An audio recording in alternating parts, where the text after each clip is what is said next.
It's time for Blessed to Play on EWTN Radio, uncovering the role that faith plays in the lives of sports professionals from around the country. And now, here's your host, Ron Meyer. Fire, score!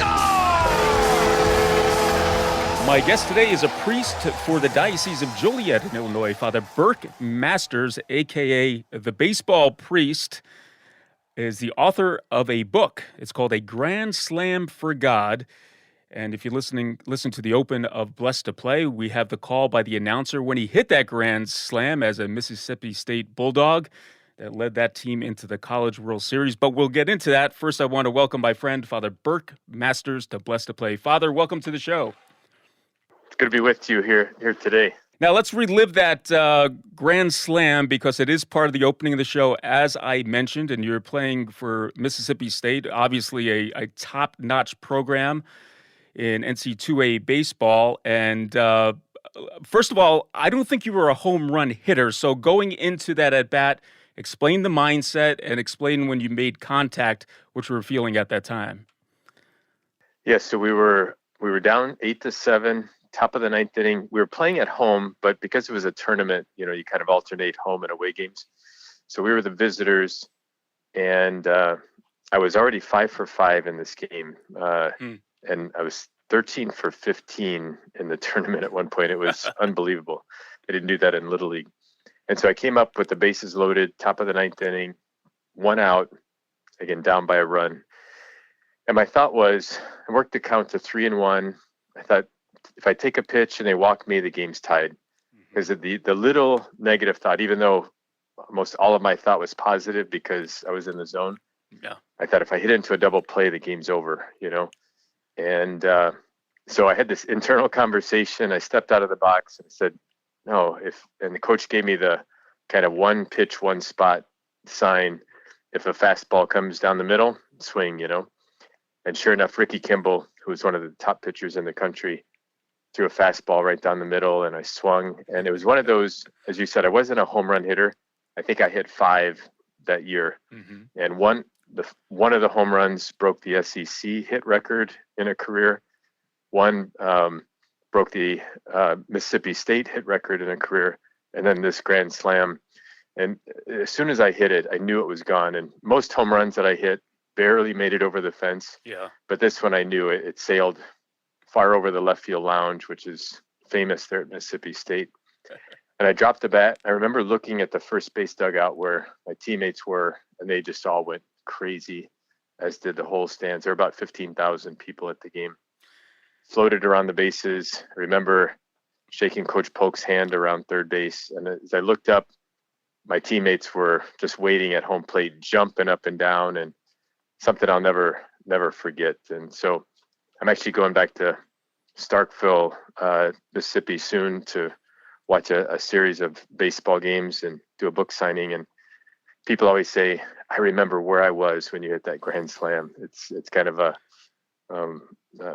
legendary moment in Mississippi State history. Yeah, that is awesome. And you were seeing the ball, obviously like a beach ball at the time, going 5 for 5. But the law of averages, you think you would ground out to second base or something, not hit it over the fence. I say hitting is such a mental game. And so, when I didn't have to think in those games. So the first game of the series, I was 4 for 5. The next game, I was 2 for 3. And then I was 6 for 6. And then I let off the next game with a hit. So, in a span of less than 4 games, 13 for 15. But then there were other series, where you go 1 for 15 and the ball looks like a pea coming in, going 150 miles an hour. It's a crazy game. Blessed to Play, Ron Meyer. We're chatting today with Father Burke Masters. He's a priest in Diocese of Joliet. He's author of the book, A Grand Slam for God. We're talking about his Grand Slam home run, which led Mississippi State into the College World Series in 1990. I think they beat Florida State. That's quite a program in and of itself. And you went to the College World Series, and so you go to Omaha. You didn't win it, but that's such a great experience being part of the College World Series and playing in that tournament.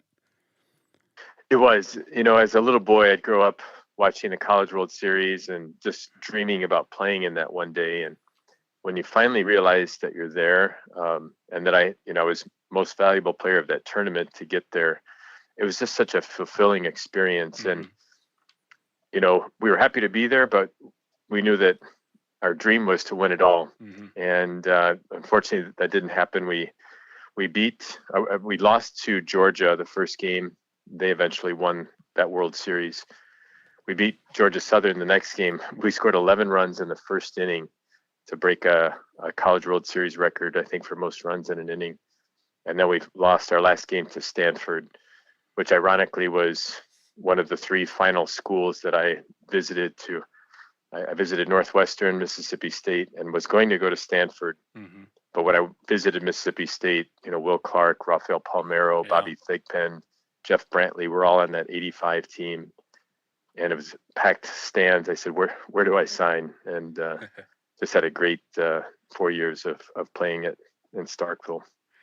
So as a kid, and as all of us who played Little League Baseball, obviously our dream is to play in the show, aka Major League Baseball. And that dream, was close to becoming a reality for you. And you went on after playing at Mississippi State. I think you had a brief stint in the White Sox organization, if I'm not mistaken. But just talk about your dream as a kid, living it out through college and then playing a little bit of pro ball as well. Yeah, I remember. So my parents grew up in Southern Illinois, so they were diehard Cardinal fans. And when they married, they moved to Joliet, getting closer to Chicago Cubs and Sox land. And so we couldn't be Cub fans growing up with parents who were Cardinal fans. But we would go to Wrigley Field regularly. We loved baseball, and we would just root for anyone that was playing the Cubs, ironically. And I remember going to a game as a little boy saying, I'm going to be on that field one day. And like most young boys, I just thought, this is my dream. And until, the White Sox told me that your career is over, I really thought I had a legitimate chance of reaching that dream. Mm-hmm. But as I look back on it, I think that grand slam moment at Mississippi State was God's way of saying, enjoy this moment. This is your big moment in baseball, Mm-hmm. but I've got something better in store for you. And, so I didn't get drafted, signed as a free agent with the White Sox. And what they told me was, they said, Burke, you do everything well, but nothing great. So they rank ball players in 5 categories. And I would say I was probably a little above average in all 5 categories, but I didn't excel in anything like hitting the ball 500 feet or running a 4.2 40, but I was good in everything. But now when I look back, I thank God that I didn't get what I wanted, Mm-hmm. because, being a priest now, I wouldn't trade it for all the money in the world. I still love baseball. It's still a part of my life, but it doesn't have that central place in my life like it used to. Yeah. And we're going to get into that journey in a little while here. The game of baseball, for those of us who played it, it's a game of failure. And if you're really good on the offensive side, obviously you're failing a lot. If you're batting 300, you're failing 7 times out of 10 at the plate.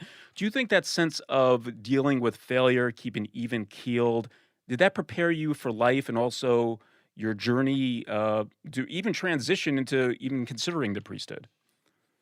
Absolutely. There's so many things that I learned in playing baseball and practice and preparation, in winning and losing, in playing with teammates that from many different backgrounds and different personalities.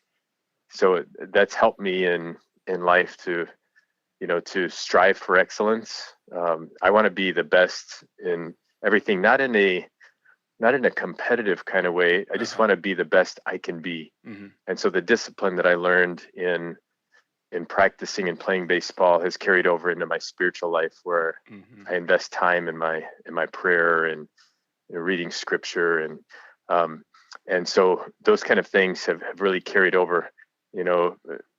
As you say, we're going to talk about how I became a priest, but Mm-hmm. working as a priest now, and I have a staff of about 90 people between my church and the school, and just learning how to work as a team and play together and Mm-hmm. understand that we're all different, and that's okay. And there's going to be times when we lose, so to speak. There's going to be times when things don't go our way, but it's not the end of the world. And that's probably one of the biggest lessons I learned in life in baseball, that, one team is going to finish, winning the College World Series out of probably 300 and some Division I schools.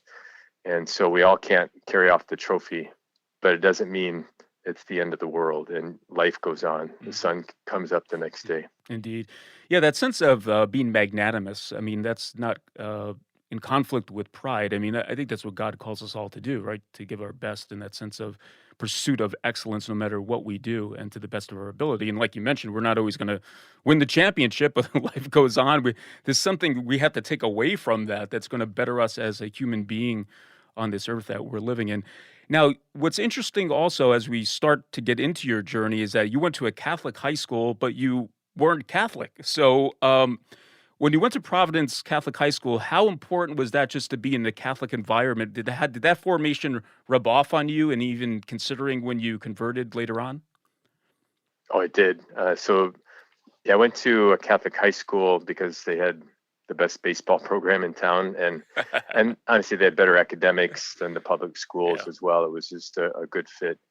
But for the first time, I met priests and nuns and the Catholic Church. I went to Mass once a month, maybe a little bit more, and that formation really intrigued me. I grew up in a Christian home, but really non-practicing. But I saw in the coaches and teachers and even other students there this genuine love for one another that, I think my teachers cared about me in grade school, but there was a different sense in this Catholic environment. And it really attracted me. Like, they had something that I wanted. I was a good baseball player. I was a good student. I had good friends, but I knew that there was something missing in my heart. And when I finally encountered Christ through reading the scriptures and theology courses and going to Mass, I realized, like, he's the one I've been missing in my life, and I couldn't get enough. Blessed to Play Ron Meyer. We're chatting with Father Burke Masters, author of the book A Grand Slam for God. And before we go to the break here, I have to ask you, who was the ball player in your life that you looked up to and as a kid wanted to emulate? So the two that come to mind, the first one was Mike Schmidt. I remember going to see the Phillies play the Cubs, and it was one of those games where he hit 3 home runs, and I thought, I became a Phillies fan, actually, and still am to this day. And then the second one for the Cubs would be Ryne Sandberg. A lot of people said that my game kind of followed his. I didn't have his power, but just a good, steady player, even keel, and I just wanted to be like him as on the baseball field, and I've had the opportunity to meet him off the field as well. Just a good, genuine guy. All right, let's take a break. On the other side, we'll continue our discussion with Father Burke Masters. He's the author of the book A Grand Slam for God, when Blessed to Play returns after this.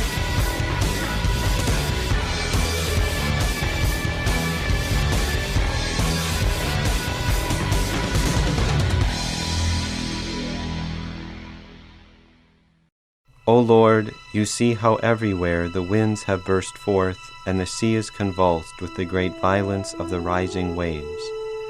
Command, we beseech you, you who alone are able, both the winds and the sea. Restore to mankind the true peace of your name, that peace which the world cannot give, and the calm of social harmony. Under your favor and inspiration, may man return to due order, and having overthrown the rule of greed, bring back again as ought to be the love of God, justice, charity toward neighbor, temperance in all desires. May your kingdom come.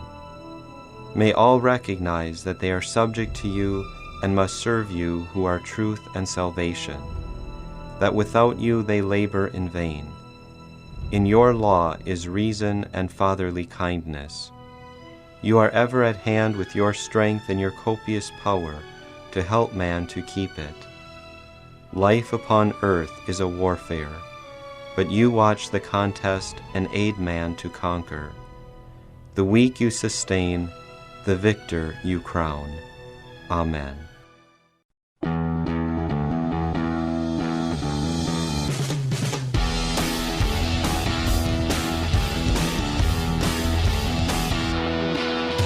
Welcome back to Blessed to Play. Ron Meyer, joined today by Father Burke Masters. If you listen to the first half of the show, you know that, he was a pretty good baseball player. In fact, the opening of Blessed to Play, we have the announcer describing his grand slam that led the Mississippi State Bulldogs into the 1990 College World Series. He won the game for the Bulldogs and played some pro ball for a little bit and then got the call. And we're going to talk about how he got the call. All right, so you play minor league baseball and you get into the working world. Something happened during that period of time before you entered Mundelein Seminary in Illinois. It did. So I worked as an actuary for a short time. I majored in math in college. I love math. And I was making good money as an actuary, but I realized this wasn't my calling. And so I did some research and I thought I can become a major league general manager. And I got my master's degree from Ohio University and started working in sports management. Started working for the Kane County Cougars, a minor league team here in Illinois, and worked there 4 years, loved it, had a job offer with the Florida Marlins. One of my college roommates had become a major league baseball agent, was looking for a partner in the business. And then my girlfriend invited me to go to adoration. Mm-hmm. And it was in that time of adoration, we would go weekly for an hour. And in that silence, I started to hear God's voice, not audibly, but in my heart. And God was saying, I want you to be a priest. And it definitely was a calling because I didn't want to be a priest. It wasn't something I went looking for. But every time I would go to pray, the thought of priesthood would rise to the surface. And so I thought, God, if you want me to be a priest, you have to make it clear. And so people started coming up to me saying, I think you'd make a good priest. And I believe God speaks to us in our hearts through prayer, but he also speaks to us through other people. And it was like, if I can use a basketball analogy, he was putting the full court press on me. And so eventually I thought, okay, God, I'll give it a try. I'll go to seminary for 1 year. And I don't think I'm going to like it. And then I'll go back to Stephanie, my girlfriend, and our plans together. And I entered Mundelein Seminary in 1997. And I just felt this overwhelming peace when I entered. I thought, this is what God has created me to do. Yeah. So I want to get a little bit real about this because it might be a young man listening to this show. When you went into the seminary, did you still have doubts as you went along? Is it, or you had this overwhelming consolation that I'm going to be a priest, I'm going to be a priest? Talk about that journey and some of maybe the conflicts that have happened in your life during that time. Yeah, it's a great question.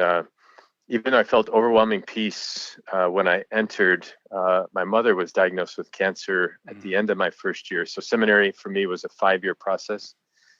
And my mother died after my first year of seminary. And I went through a faith crisis. I remember when we buried her, I was hoping to see, her soul rising or see angels or something. And I saw nothing. And I really came into this kind of existential doubting, like, God, are you real? I'm giving you my life as a priest, and now you take my mother, the closest person to me in my life. And so I was really close to giving up on the church, on God, on the priesthood, everything. But little by little, God was showing me that he was with me. One quick example was my mother appeared to me in a dream a couple months after she died, and people can say it was just a dream, but I know God was speaking to me. My mother she died at age 57, which is young. But in this dream, she was about 25, beautiful as ever. She was rocking a baby in her arms. And I have 2 older brothers that are living, another brother that was stillborn. And I believe that was my brother that I'd never met. And in this dream, she looked at me with this beautiful smile and she said, Burke, heaven is real, Jesus is real, and don't stop what you're doing. It was like she knew, I was ready to throw in the towel. And honestly, after that, there were some ups and downs in the seminary, but I felt this consolation then that, okay, Lord, this is what you want me to do. And that was 26 years ago. And I'm still going on sharing, the good news of Jesus Christ the best way I can. Yeah, and taking your mom along with you, obviously, during this time. And in the book, Father Burke has some great anecdotes especially of his girlfriend and what happened with that situation. And I'm not going to have you talk about that. People are going to have to go buy the book to find out. But it's an awesome story. But I want to move ahead now to you being a priest. 22 years, and you never got on the field as a Major League Baseball player, but you did get on the field as a Major League Baseball chaplain with the Chicago Cubs. So here you go, Father Burke. Your Major League Baseball dream did, in fact, come true. It did. Yeah. So I was ordained a priest in 2002, and I thought I'd given up my career in baseball, given up career in, with my girlfriend, everything. I'm like, God, I've given up everything for you. And what's in it for me? And what I sensed God was saying is just trust me. So 2013, I got a call from Ray McKenna, who we both know well. And he said, Father Burke, we hear that you played baseball and we need a Catholic chaplain for the Chicago Cubs. Mm-hmm. I'm like, that's awesome. I'm not a Cub fan. I have become a Cub fan. I always say I've had two major conversions in life, and the harder one was becoming a Cub fan. But I'm all in now. So Joe Madden, as you know, is the manager of the Cubs in 2016. And he said he went to Catholic schools all the way through. He said, Father Burke, priests have impacted my life greatly. You have free reign here with the Cubs. In fact, do you want to practice with the team tomorrow? I said, are you serious? So the next day I'm on the field, full uniform. I'd become friends with Miguel Montero, and we're playing catch on the field down in Mesa, Arizona. Batting practice starts. And I go in the outfield, and I'm talking with Kyle Hendricks, one of the pitchers for the Cubs, who I think maybe the only guy still on the Cubs from that 2016 team. And as we're talking, these tears start to roll down my face. And it was like, God, my first thought was, there's no crying in baseball, And then my next thought was, it was like God was saying, Burke, this was your dream to be a Major League Baseball player. I remember that as a young boy. But now you're living my dream as a priest, and you get to do it in the major leagues.